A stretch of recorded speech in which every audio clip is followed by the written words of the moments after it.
tradition this day and age to read any good news on the newspaper page. And love and tradition of the grand design, some people say is even harder to find. All right, guys. Let's do it. So here we are again, back at another episode of All Things Real Estate. With 5 guys in one house. We haven't changed the freaking name No, yet. it's 5 Guys, One House. 5 Guys, One House. Watch the last episode? So it's either that or we'll just call it the pod. The pod. The pod. 5 guys, 1 pod. Shut up. Wow. Now, can you 5 edit Ps that in the crap pod. out? No. 5 guys. You in know a what? pod. I'd like to welcome you back Thank to you. the podcast. You're back in America. How was Costa Rica? It was awesome, man. Monkeys dancing like crazy. It was awesome. Nobody was there. Good weather? Beautiful weather. No crazy bugs? They're crazy bugs. Crazy bugs. In fact, it's funny, I don't know if any of you know, and maybe I shouldn't say this, Dee Dee has an ultimate fear against grasshoppers. And crickets. Grasshoppers. And there was this big grasshopper on the car. Sure enough, Tom Yor was with us. He pointed it out. The grasshopper made a beeline right towards Dee Dee, and she ran faster than I've ever seen her run before. That's awesome. So yes, incredible bugs, but monkeys were even better. Well, don't worry. While you were gone gallivanting in Costa Rica, we were holding it down. Yeah. Getting people And you into changed the name of the podcast to 5 Guys, in a One pod. Pod. Oh. 5 Guys, One 5 pod. guys, 5 1 Guys, house. Pod. I called it the Property Bros. I kind of like that, except for I think that's already used, right? Well, you don't. Yeah. Well, I so like is that. 5 That's good. Guys, One Pod. I don't think that. I don't know, dude. Listen, I'd say we throw it out to our audience. Come on, We've let's thrown make it a out for the contest. last 20 But weeks. we weren't purposeful about making a contest out of this. What we need to do is come up with 4 or 5 names and then put it on social and put it to a vote. Yes. I say it's selling Silicon Valley with VKGRE. No one has that. No, that's too much border. That's stupid. That's a limited border. Limited border. Selling. So what, we only sell in Silicon Valley? I forgot. You sell We're all over, man. in Austin, Texas. Nationwide. What's the market Nationwide. minute? All right, Market Minute. We are in the middle of October, Q4, and as we figured, buyers are kind of waiting on the sidelines. Interest rates are still creeping up. Inventory, we're at 685 single-family homes, 391. 685. 685. So I mean, it's basically Crazy. been like rinse and repeat all year, right? Yeah, I mean, it's interesting. Normally when we come out of summer, you start seeing that little bit of an uptick, a Yeah. little more activity, and it's Yep. not. 685 single-family homes, 391 condos and townhomes, and like I said a couple podcasts ago, I think January will be at 400 units. I mean, just not much. So I had a client tell me just a couple of days ago. She said, "I listen to your podcast. I think it's great, good for you, but we are pending a recession." She's like, "I really don't care what you say." Okay.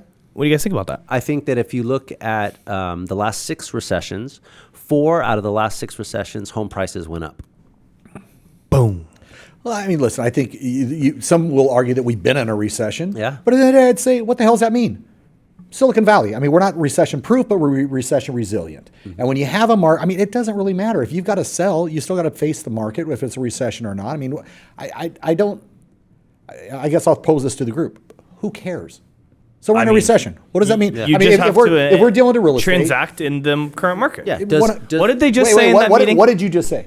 You have to just transact in the current market that you're given. 100%. If you buy, you could buy in any market. As long as you don't sell for less than what you paid, you're never going to lose money. So you're in a recession. Is that coming from you a need to buyer? talk into your microphone a little bit. Jesus Christ. Just move it up or I slide over. did. Our director just moved it out of my face. There you Okay, go. sorry. So if I hear that comment, right, it's going to come from a seller or a buyer. If it's coming from a buyer, what are they saying? Oh, prices are going to go down, so I'm not going to buy right now. If it's coming from a seller, well, if we're going to recession, I better hurry up and sell right now. To your point, today's what you know where the market is. Stop waiting for something to happen down the road. So the comment, are we in a recession, unless if it's just a simple economic conversation, cool, have the conversation. But in our business, who the hell cares? Yeah. I agree with that. I feel like we say the same thing to all of our sellers and our buyers. Sellers, what's it going to take to get to your next step in your life? And Right. buyers, make sure you're comfortable paying what you want to pay per month and figure it out from there. Yeah. You know, in the mastermind that you were talking about, there was a conversation of, sellers don't want to sell because they're sitting on all these great interest rates, and buyers are holding off because they think your price are going to come down. At the end of the day, I mean, I threw out there, our team's busy as hell. Look at Aaron's having his best year ever. Our team's still pumping out deals left and right. People always still need a roof over their head. They need to sell the roof over their head. They need to move on with investments. It's just, and I think that's agents that are creating that story that there's nothing to sell. Granted, it's limited inventory, but teams like us, we're very diverse. You take what's given. And by the way, you say roof funny. Roof? How do you say it? Rough? You say rough? Roof? R-O-O-F? Roof?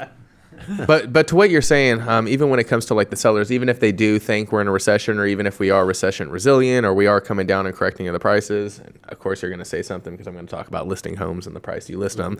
But sellers at the same time need to understand where we're at in this market, and they can't take greed as those days are serious. over. That's what I'm saying. Like, Yeah. Well, but I think Dave was just going to say something. But listen, isn't potentially greed? Look at what a typical seller in our area has probably owned that house for 10 or 15, 20 years, right? And this always blows my mind when I have this conversation with a client.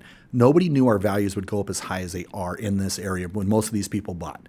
They probably bought, they thought, at the height of the market. So you take somebody 20 years ago, they paid $700,000 for their house. Today it's worth $2.5 million. I mean, selling it for $2.5 million, is that kind of greed? Or is it greedy that they want that 2.5, they're going to push it to 2.7? well, I mean, that's it. But even if you don't look at a time of 5 years ago or 10 years ago, you can look at a time half of our buyers bought 2 years ago, and the prices is still, even in a resilient market, recession resilient market, it's still gone up $300,000 in 2 years. Name another investment that's going up 13% per year. Absolutely. There's nothing you can show Especially that does that. the amount of people that bought in 2019 that are move up buyers right now. The amount you look at what some of these price, and we thought in 2019 we're like, damn, that's pretty high. Well, you look at how much they're making just from then till now. Right. Yeah. And the greed factor being the case that they're not happy with what the values are. Well, right, because they're looking back 3 months. Exactly. They're looking back 3 months ago when my neighbor sold for X. Well, you're selling in the market that we're currently in, not the market that they were. But if you're selling and buying in the same market, it's kind of a wash. But that's what I think they have a hard time understanding, because they still think, I think sellers still think they need X amount of money because of where the interest rate is now. They need more to put down. So here's but again, you got to revert. Now you're a buyer. Yeah. If you're comfortable paying this much money on the rebuy, then this is all you need. How many of your clients are move-up buyers in our area? I'd say 70% right 70% of your buyers are move-up buyers. Yeah. So here's the exercise that I've been doing with my clients who are starting to go down that path is, hey, it's not that they don't want to pay more for your property. It's that they physically can't. You bought for $1 million at a 3% interest rate. They're buying for $1 million at an 8% interest rate. So 4, 5, 6, 7. That means their payment, roughly speaking, is going to be 40% more than what you're paying today. Exactly. And they're like, "Oh my God, they're paying $8,000 to live here." Yeah. And then they kind Reality of understand, right? Yeah. And I feel like sellers are like programmed as well in this market to look at price per square foot. And again, I go back to keep reminding them, even if you're in the same exact neighborhood, if you're on, like, Los Gatos is a great example. If you're on the top of the mountain compared to the bottom of the mountain, you can have the exact same square footage home, but one's going to be priced higher and one's going to be priced less. In a neighborhood, the smaller homes are going higher at a square footage than the larger homes. I don't think price per square foot necessarily is a driving factor of where you need to I'll argue that all day long, because I still value a property price per square foot. I'm not saying I'm doing like Zillow does. To a point. Yes. Well, yes, to a point, but that's still it's a mile marker. gauge. Well, you It's a have gauge. to take into account bigger bathrooms. And I'm not walk-in saying that, closets. but that still That's gets what, you down to a price of per course. square foot, right? If I've got a house on an interior neighborhood, no power lines or anything, it's $1,000 a foot, and all of a sudden there's another house on the busy street. Well, the appraiser is going to knock that maybe 10%, 5 to 10%. I got a transformer tower behind it, but I'm still going to come down to what that price per square foot is. So if my neighborhood is 1,000, I might knock mine down to 875 because of conditional and locational issues. Price per square foot is a benchmark, and you make your adjustments accordingly. Right. So Right. Unlike Zillow, that uses what you're saying about a you price mean per square pillow? Yeah, pillow. We're not that what you have to attacking do? anyone, right, Pillow. Mark? foot. I just said, well, it's a It rhymes with pillow. fine. But not only not only Pillow, but all online companies and online estimates because it's a are all computer who's been plugged into this neighborhood does an average of $1,000 a foot. So no matter conditional, no matter location, anything within that neighborhood, it's $1,000 a foot. If That's not the right way to If use the price house per isn't square on the foot. market, not for sale on the internet, let's say on the MLS, have you noticed the difference with Zillow versus Redfin as far as just the generic estimates? I haven't Estimate looked and at it. It used to be really close. Yeah. I'd say Redfin is about 10% less Yeah. than what Zillow is Interesting. saying. But once you go on the market, the algorithm resets, I believe, to get really close to what Your you're list listing prices. for. But one thing that I want to talk to you about is to the buyer that is on the fence renting versus owning. What is some tax benefits, since the IRS payments were technically due yesterday? They actually got and then they extended got a another 30-day 30 extension. Well, extended for what are some state, benefits? not federal, Okay. right? I was told. State of I was told California both. got pushed out till November. I d- don't think federal did. I didn't check. My do CPA pay- told me both did. But Oh, nice. Okay, But cool. what are some benefits to buying a home as a primary? Okay, well, there's a lot, right? And we are not CPAs or tax consultants, but we know, like Mark will say, we know enough just to be dangerous. But we do have a lot of experience in this area. So first of all, you have your state and local tax deductions, right? So your property taxes, the interest on your mortgage, those types of things. But I think where people get confused is it's not like if I pay $10,000 in property taxes, I get $10,000 back. What happens is it lowers your adjusted gross income. So it lowers the total amount that you're taxed on a yearly basis. So you get the interest So if deduction. you made $100,000 and it was $10,000 in property tax, essentially you're taxed at $90,000. Correct. These are all just hypotheticals. We are not CPAs. Correct. So there is some benefit there, but I mean the rent versus own discussion really comes down to, can you afford the payment, right? I mean, because there is such a big gap between what you can rent a $2 million house for versus what it would cost you on a monthly basis for a $2 million house if you purchased it. Right now, yes. Right. So, I mean, cool. The interest deduction and property taxes are nice, but it's still typically not enough in our market to push somebody from becoming a renter to a buyer. But once we get closer, or once we were closer to 3-4%, those numbers were way closer together. you guys are forgetting about appreciation. Correct. Right. That's the reason why you're going to own. Well, and at some point, even on a 30-year fixed mortgage, you're going to pay down that principal balance. Correct. So not only do you get the annual appreciation, but you're also reducing that principal amount that you started I don't off. think there's any time that if somebody's doing 20% down, that payment would ever be lower than rent. Yeah. But also another pushback I've been getting is that if the rates are 8%, will the properties appreciate more than 8% for the next 2 to 3 years? Well, You should not be buying a property for 2 to 3 years, in my Well, opinion. let me ask you No. this. I know this Before you several get to times I've heard refinance. 8%. We're not really at 8% interest rates right now, are we? Yeah. For conforming, right? Jumbo, which is most of our market, or high Right. limit conforming, we're 6.5 to 7. Right. Okay. Okay. But still, I mean, it's So to answer your question, I mean, on average, Silicon Valley, going back to 1940, is 8.8 a year appreciation. Right, but with 8% rates for the next 2 to 3 years before you get to refinance, you'd be in a almost similar position if you were to wait for 2 to 3 years and then buy. My pushback But is you I don't know. disagree with that. But when you take into consideration the tax benefits as well as the potential appreciation, I think that it makes sense. I don't even care about tax benefits. I care about, there's limited inventory in our valley, and if you find a house that fits in the your market. needs and your lifestyle, Exactly. why in the world would you wait 3 years and stay in a rental where you could get kicked out, right? You got problems. I mean, if you How can many afford- times have we seen it? A client waits and waits and waits. I mean, Ben just had a deal where he's been working with the client for 2 years. Finally, he gets under contract. She Ends up- canceled the transaction, and the house winds up being worth $150,000 more to another buyer. I mean, so the sooner you get in this market, I mean, listen, the market's going to fluctuate up and down and stuff, but I'm assuming the person buying the house right now isn't going to be getting rid of it in 3 years. Want to hear something crazy? Right. I met a client at an open house, and the house was listed at 1,398, and this was in 2018. She just bought a house when we closed last week, same neighborhood, 2.26. Well, that's the same thing. Same You start to house. play 5 catch up years. with the market, and 5 to next 6 thing you years. know, you're going to $1 million continue bucks. playing catch up. When Santa Clara market 2.5 years ago, average home 1.2 to 1.3. Average home now 1.5, 1.6, 1.7. Yeah, and to your point, G, you said, well, what if rates stay in the the 8s are higher for the next 2 to 3 years? It's not going to No, they're happen. gonna come Rates are coming down next year. Absolutely. You've heard it here first. Yeah. By third quarter of next year, rates will be back. So in if the you buy a sixes. house today, how fast can you refinance? As soon as rates drop. So a lot of lenders want you to stay in it for 6 months in order to refinance, but typically you can refi sooner. So if you lock in at 7% today, and then in 90 days rates are at 6, you can refi to 6. You know something, a little bit off subject here, but I think we had this conversation on one of our podcasts last about wraps. And there was a new company coming out promoting wraps, doing wrap, where like you can take over somebody's loan on their property. Assumable loans. And I made the comment that you can't do that anymore in loans. I just happened to pull up one of our mutual investments we have in Austin, and it was a Guild Mortgage, and sure enough, it says this loan could be assumable under certain conditions. And it's a 3.5%. So I'm assuming the bank, there's no way they're going to let that be assumed. Well, and typically the only ones that are still assumable are VA, FHA, and USDA loans. Okay, so is that a given with FHA and VA? It is a given if you qualify, but remember, you're taking over the principal balance, Right. Right. So let's just say it's a $700,000 condo. Okay. The FHA first is $500,000. Okay. Okay. But the buyer only has $100,000 to put down. So there's a gap of 100. So yeah, you got to find secondary financing for the 100. Okay. Right. The other thing is, if you assume somebody's FHA loan, that person can now not go out and get another Also, FHA they're tied loan. up. Right. But it's kind of interesting for the person in the right situation, maybe a retiree or something who's sitting on a 3.5% VA loan.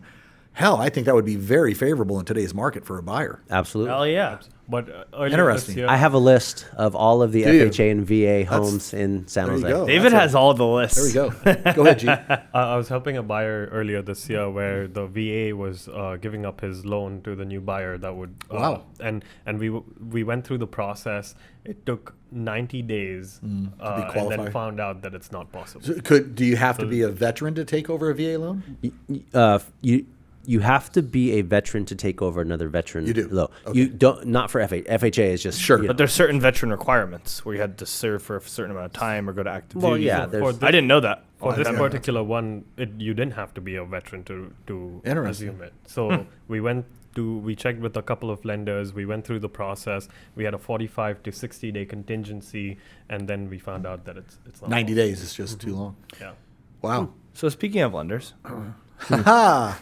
Nice segue. if you are a consumer, what should your expectation be of your lender if you're buying a home? Communication. Same No thing bullshit. Same thing as a good marriage, right? Yeah. Communication. Being up front when there's a problem, hitting it head on, not burying your head in the sand. Because what could happen if those things don't happen? Blow up. Transaction can blow up. The buyer could lose their deposit. People can be sued. But most importantly, the buyer doesn't end up getting the house that they had their hopes and set on. dreams. Yeah. And they could risk losing money in that entire process as well. Yeah, if they which can't make it happen. is another segue. Yeah, I mean, that's kind of happening to us. But the point that I wanted to make with that was that so many people are only interested in shopping rate.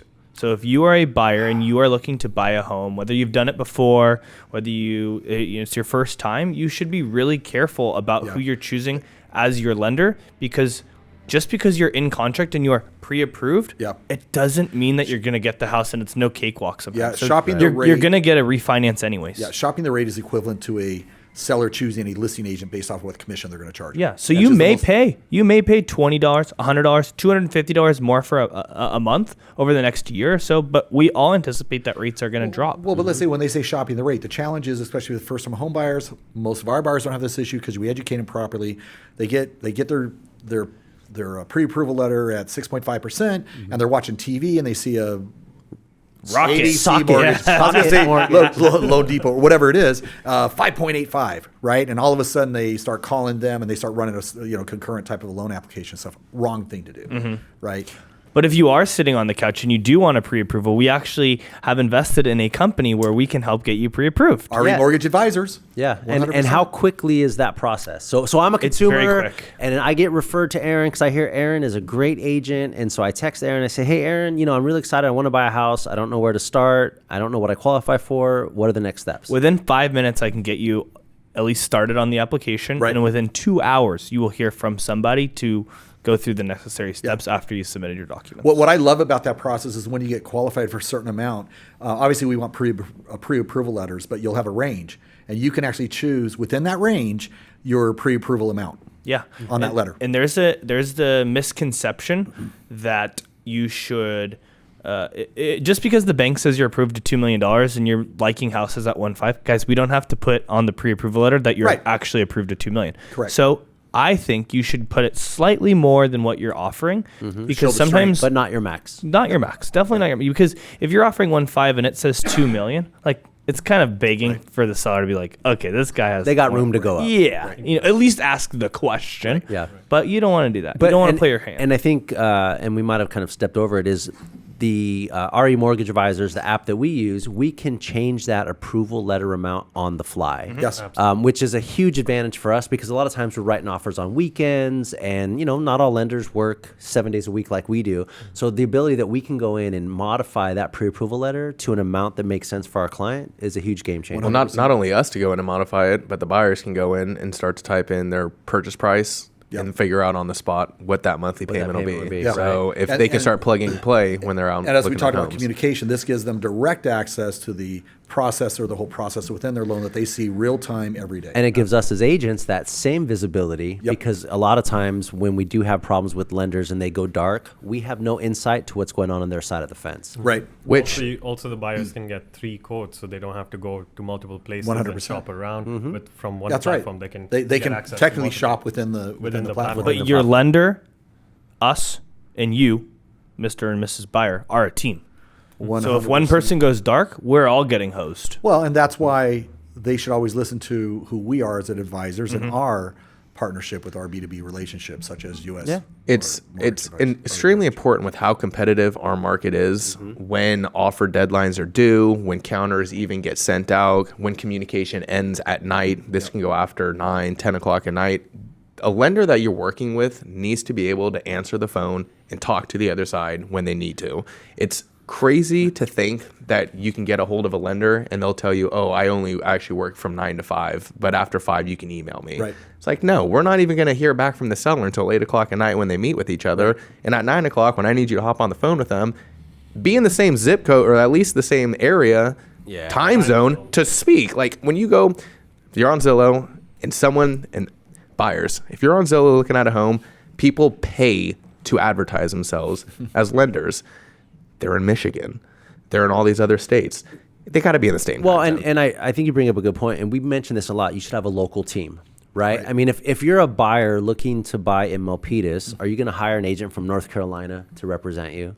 No. Yeah. So why would you get a lender from North Carolina that doesn't understand the market, that doesn't know the local appraisers, Right. and the local agents to get the job done? And speaking of knowing where you're at, we as agents, this team, we handle more than just Silicon Valley. I had a question come up with the buyer the other day. Oh, I'm looking for someone who can represent me along the peninsula.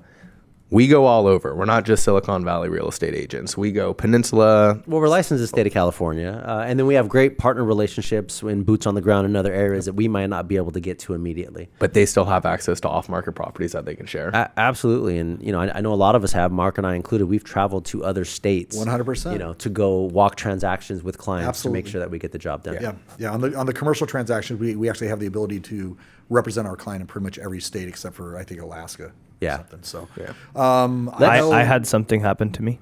is this Wire There you fraud. go. I love that. Yep. We need big words on the screen. Wire fraud. Well, beware. Warning, warning. That's like a Because once Halloween. I that can just see wire that goes Halloween. out, folks, you don't know where it's gonna go. yeah, and I know we're kind of like laughing about it, but the reality Serious. is, you had a client who wired over $200,000 into a fake account, or A account. fraudster account. Yeah, a fraudster account, and those people ran off with the money at the end of a real estate transaction. So here's the 3 tips that I've come up with to avoid this. Wonderful. 1, when you get wire instructions, I don't care if it's from a secure portal or not, look at all the email addresses. Our email address is never going to say aaronderbacher@gmail.com, mark@gmail.com. It will never say that. The wire is always going to go to a title office. It's never going to go to a property LLC. It's never going to go to any of these other companies. And it's never going to be wired to a bank. So in this particular case, it was wired to US Bank, right? It's going to be wired to the title company. The whole point of a title and escrow company is so that they hold the funds. The buyer doesn't, the seller's not going to get the money until the transaction's closed. They are the neutral third party. And if the wire gets rejected, there's a huge red flag that something is wrong, and you need to call your agent immediately, and you need to call the title company immediately. There's 3 different options for how you can give money. You can also use a cashier's check if you're not comfortable with a wire. So be careful, because once that wire is gone, it could be in Africa, it could be in China, it could be in somewhere mid California. I mean, it Once could be it's gone, anywhere. it's gone. And I- the I- FBI has to get involved. I would say that at any time, in fact, for any of our buyers, it should be a scenario, and any other buyers listening, talk to your agent, verify that wire information with a phone call. with a phone call, not just I mean, we'll make sure that we clear our counters off when it comes to a wire type of scenario where for our team, do not send a wire without talking to one of us, period. Yeah. You Well, I know? mean, you gotta feel grateful for our buyers because our team manager Jess is amazing. She lays out an entire spreadsheet and gives it to the buyers, CCs everyone involved with it, gives it to the buyers when you get in contract of all the names that you need to look out for that you're going to be dealing with. Your escrow officer, your title officer, real estate agent, just the other team, lenders. Go back to that page, print it out, post it on your wall if you need to for the 30 days that lead up to the closing, and make sure you reach out to that person who is... Unfortunately, in this situation, our team did all that, and the buyer just didn't follow the instructions, right? They didn't understand the assignment. So understand the They assignment. didn't want to bother us. Guys, we're here. Call. Do not wire money without calling, please. It's our job. Yeah, So- no, it's that. And so where are we at with that? We find out tomorrow. Hopefully, I mean, wires are no joke. It's really, really, really hard to trace, as you guys know. Yeah. This came through an E-Trade account. So E-Trade is working with their wire investigation team with the other bank. They don't really tell you too much. E-Trade has thrown out there that they may be reimbursing these buyers, but we're talking about, $200,000+. Yeah. And, the difference of being able to ever buy this house Right. and not. Or any other house. Yeah. I mean, that's a huge amount of money for a $1 point, Yeah. $1 All right, million. to be continued. Yeah. And then We will- thoughts and prayers, obviously, to the Well, Middle real quick, East. I asked this to you guys. And I but got to get my hair cut. You're leaving? No, I'm kidding. I'll wait. I asked this to you I guys, got a but doctor's appointment. I'm sure Dice is running late anyway. Oh. I asked this to you guys the other day, but for the buyers who were listening, I'm sure they thought about this when you guys just said it. If you lose $200,000+, if you lose $100 on an illegal swipe of a card by someone else, you can call your bank. They'll look into it. You'll get the $100 back. Sure. How does it work now when you lose over $200,000? You can't just call your bank Case and by just... case. Yeah. I would hope that the financial institutions will look at this upon the same way they do with credit card fraud, because it's a very similar situation, just a much higher dollar amount, right? Which means that they should put in safety measures on their end too. I know with the bank that most of us bank with, First Republic Bank, they will call us and make us re-verify the information. Now, you're still going to get things falling through the cracks potentially, but I do think there needs to be a full reassessment and restructuring in how those banks handle wires to hopefully prevent this now, because it is pretty simple. I mean, It's so simple that you can get caught up in losses. 100%. And they're the fraudsters, they're pressing you. Hey, I didn't get it yet. What's going on? Hey, we're trying to balance the funds. Like we need the. Or else we're not going to close in time. They're going to scare you. Yeah. Well, scaring, considering that we're almost in Halloween here, I guess we have our next. Boo. That is a scary subject. So Next week we're doing our Halloween special. Yeah. Are we going to wear contest? And have You a were contest? supposed to bring us masks last time. But I still have them. I'll bring them. Okay, so that'll be scary. I'm going to bring a couple bags of California banned Skittles. California band. Do you guys know California banned Skittles? Yeah. Right? What? Yeah. I heard It causes Sour and regular? causes cancer. I love Skittles. Peeps too. Peeps, you can't do the red Peeps anymore. Yellow. Red or yellow? Red. Is Red. it red or yellow? I don't Yellow. know. Whatever. I don't Anyway, eat Peeps anyway. all right, Put them in a Halloween microwave. special. They grow. Yeah, and then we'll keep thinking about a new name for the podcast. Yeah, I don't know about Five guys in a pod? That just sounds a little odd. Five guys, one house. I don't know. That's just Anything sounds involving like a new Five TV Guys, show. or especially something. us, is hot. All right. Holy Thank you, House. everybody. Can we call it Holy House? No. Holy moly. All right. All right, guys. See ya. Stay tuned. Take care.